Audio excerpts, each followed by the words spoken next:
Good evening, guys, and welcome to this quick update on Dyson Sphere program. So as you may or may not know, a major update just came out today called the Icarus Evolution. TLDR, it is probably the best update since the massive May update that came out of last year with the blueprints. So let's run through it, and I'll say the good things, the bad things that I've learned so far playing around with it. The major update, the Icarus Evolution. Dear Dyson Sphere engineers, the first major update in 2022, the Icarus Evolution, is already available. The mecha customization, advanced mining machines, and Dyson Sphere blueprints, new content is ready for exploration.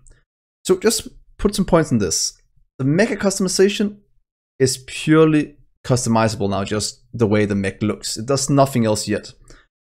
From what I've understood, it will be used a bit for combat in the future when that is added, but nothing other than making your mech look kinda cool. Other thing they're pointing out here, the advanced mining machines are incredible. It saves you so much time setting up new mining worlds, and it is incredibly fast, and it has an inbuilt supply station. So your planetary logistics, interstellar logistics can just kind of pick up things, and you don't have to drag belts all over the place anymore. Incredibly good.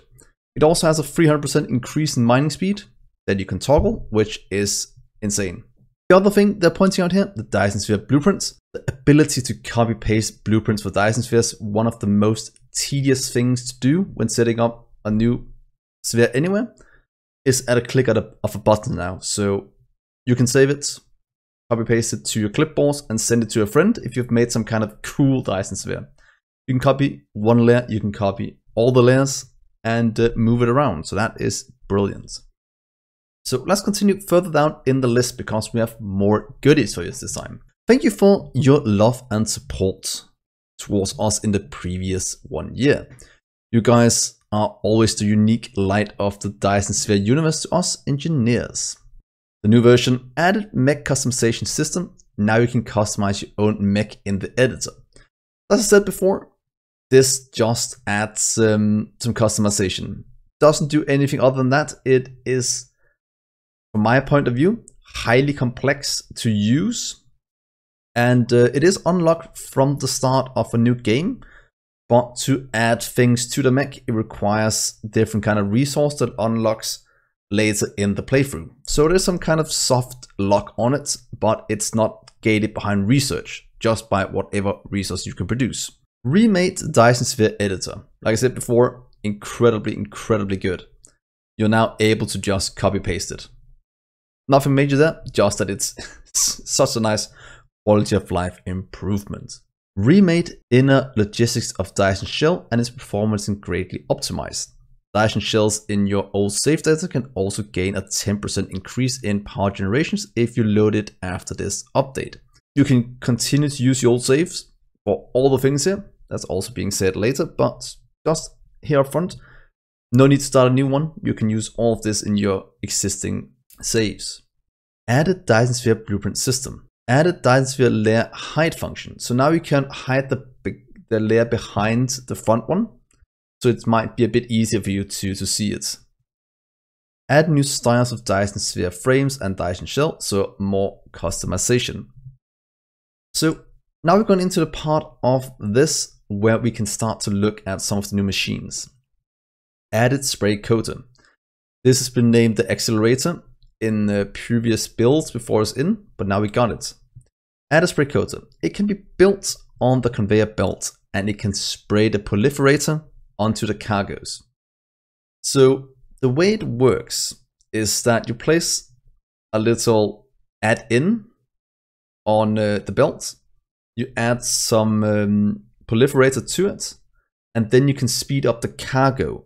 For example, each of the items on the belt. So it's not about buffering the machines with a beacon next to it like Factorio.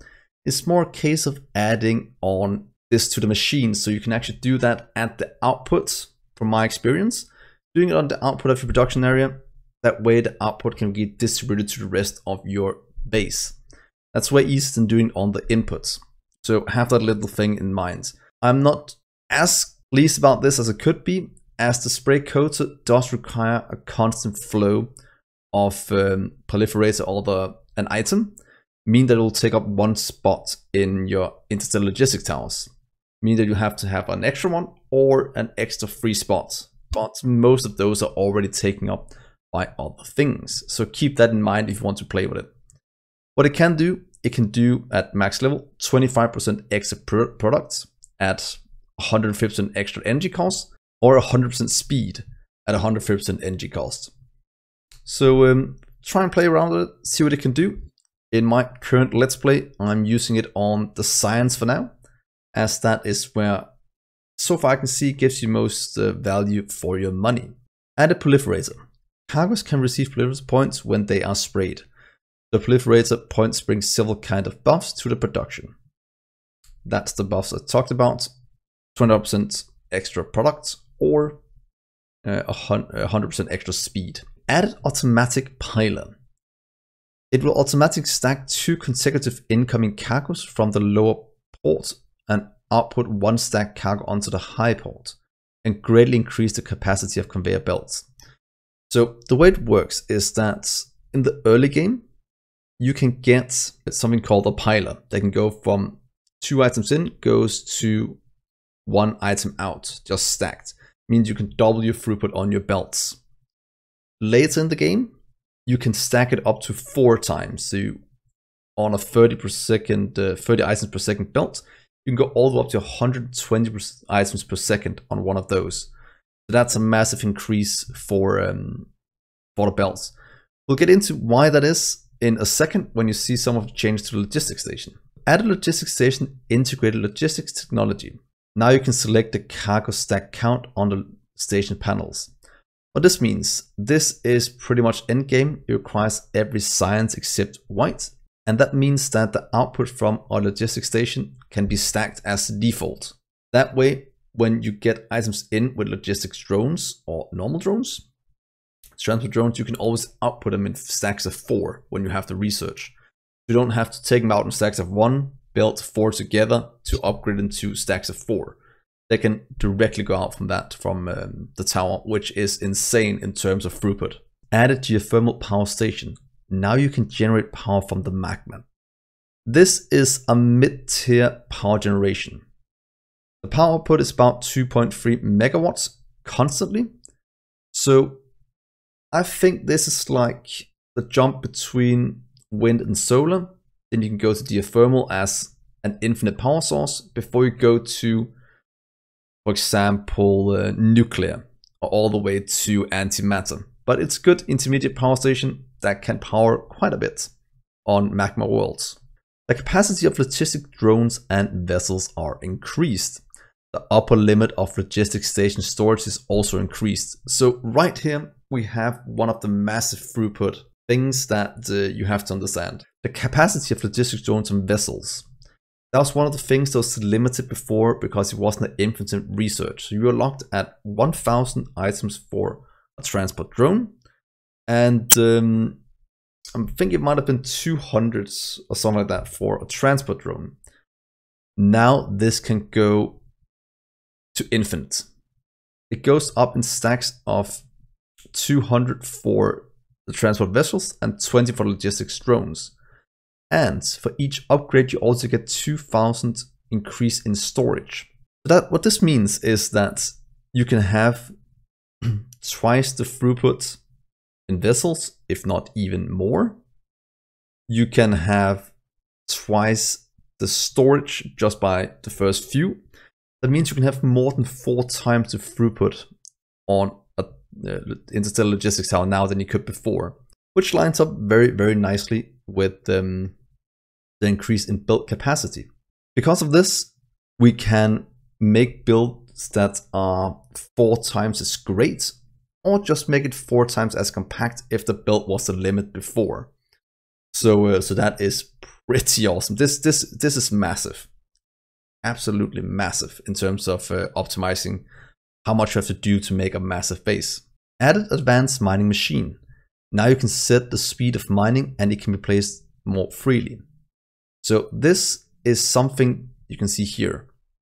Pretty much place it on top of your nodes it'll mine. It can do it extremely quickly, and you don't need to use the belts. You can just plug down Interstellar Logistics Tower or Planetary Logistics Tower, and drones can pick it up. With increased capacity, it is extremely efficient to do that, and it's much easier to set up. So look forward to playing with this if you haven't done it already. It is incredible. Added free preset mecha appearances to the mecha customization system. That's just free pre-ones that's already been built, and as you can see here, compared to the first one up here, this is the default one. It is incredibly complex how you build it, so keep that in mind. Added modular texture to the spray coater. Added modular texture to automatic piler. Added modular texture of geothermal power stations. Added modular texture of the advanced mining machine. That is pretty much just the new things we have in the game, the module and the textures. Added frame and animation of mech wings. It needs to be created and applied in Mecha Editor. Again, more of the customization part, not really that big of an input on your gameplay so far. Like I said, there might be a use for it later when combat becomes part of the game. There was talk about it being used to, for example, have +1 if you have the wings to damage or armor or something like that. But nothing of that nature has been implemented yet. Added LOD1 and LOD2 to storage tanks and optimize GPU efficiency. Added parameters of longitude of an on a planet information panel. So again, longitudes, and then added 6 new background musics. They are applied in the main UI, Dyson planetary system, black hole planetary system, initial planet, water planet, and planetary industrial complex. So again, more sound, always good. Changes. Increase the maximum number of total amount of production and consumption from this number to this massive number. I'm guessing that's because somebody hit this max in a world that they need to increase it. Increase the maximum number of stacks for several items. One of these being in the Interstellar Logistics Tower or Planetary Tower, we can now go to 100. Increase the maximum number of logistics drones in the Interstellar Logistics Station from 50 to 100. Pretty much double how much throughput you can get on a planet. That again plays together very well with the miners, because one tower can now pick up more items than it could before and has more capacity in the drones. So it becomes incredibly efficient to do many of these things when setting up for new planets and new resource gathering. A brand new server for Milky Way system, which some error data classified. That's just an upgrade. Bug fixes. Fix the bug that items may appear out of nothing when manually placing items in the simpler interface. Fix the bug that escape bus is not working when loading the Milky Way failed. Some English translations were corrected. Fix that some shader conflicted between black hole and Dyson shell. Thank you for continuing supporting. For your continuing support, you can send feedback in Discord and Google Forms. See you there. So just my ending remarks to this, if you just want my overall impressions of this patch. My experience so far playing with it has been absolutely amazing. We had a blast on stream trying all of this out, and what we can do now and how much easier it is to set up a massive base. Pretty much this is very much focused on the end game, where expanding to new planets, getting resources, shipping it back took an insane amount of hours to do. Now you can do that in 1/10 of the time, if not even less than that, because of ease of use. So it is so good in terms of the end game of the game. For early to mid game, I'll say this update gives us very little, except maybe the geothermal power. That might be the only thing I'm looking forward to use mid game, but this is all very much focused on end game. And that is also where we're at the moment. So overall, 10 out of 10 patch. I very much enjoyed it. It's been a lot of the things I've been looking for since the May update of last year. If you haven't tried it yet, do jump in and give it a try. I promise you, you won't regret it. And like I said earlier, you can use your old saves. You don't have to make a new one. You can do it if you want to, but you can use your old one and just expand out from there. Thank you so much for watching, guys. I've been D-Gray, and I will see you on stream or in the next update. So have a great evening, and bye-bye.